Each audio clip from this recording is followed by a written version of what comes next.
DJ channel. Micro artist అన్నం Mahitha pencil లెడ్లపై Sri Vasavi Kanyaka Parameshwari జీవిత చరిత్ర లిఖించారు.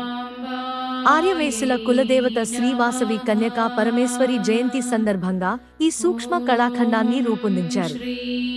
మే 18వ తారీఖు శ్రీవాసవి మాత జయంతి సందర్భంగా పెనుగొండలోని అమ్మవారి మూలమూర్తి ఆలయంలో అందించనున్నారు. ఈ చిత్రపటాన్ని ఒంగోలు శ్రీవాసవి కన్యకా పరమేశ్వరి దేవస్థానానికి తీసుకుని వచ్చి అమ్మవారి పాదాల చెంత ఉంచి పూజించారు. శ్రీవాసవి కన్యకా పరమేశ్వరి ఆలయ తదియారాధన సంఘం ప్రతినిధులు మహితను అభినందించారు.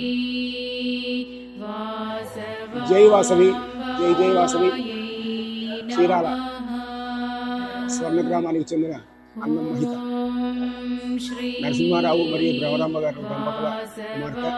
వీరు మైక్రో ఆర్టిస్ట్గా పెన్సిల్ రెడ్డి పైన శ్రీ వాసవి కన్యకా పరమేశ్వరి జీవిత చరిత్రను లిఖించారు.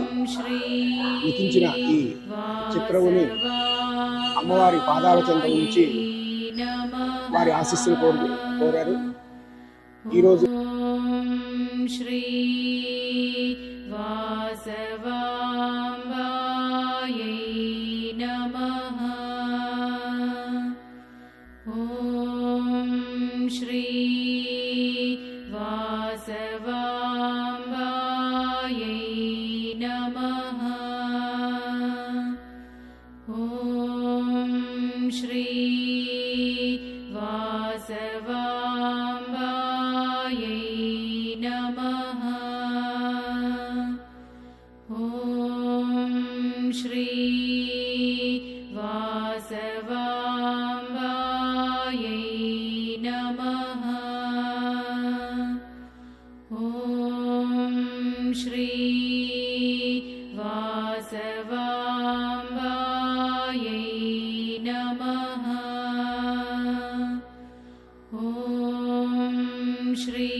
श्री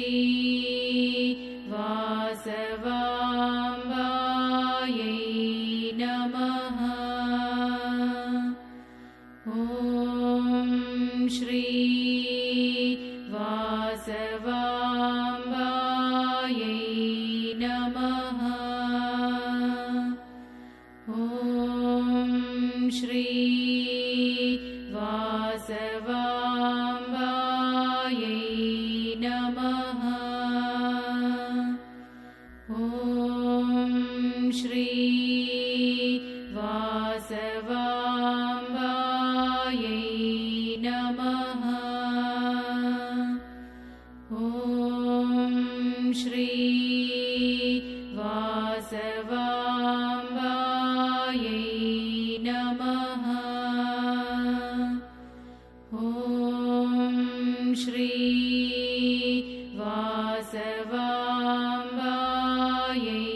ॐ श्री वासवाम्बायै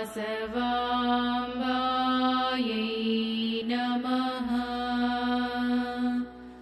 ॐ श्री वासवाम्बायै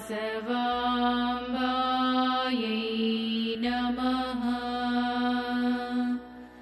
ॐ श्री वासवाम्बायै नमः। ॐ श्री वासवाम्बायै नमः। ॐ श्री वासवा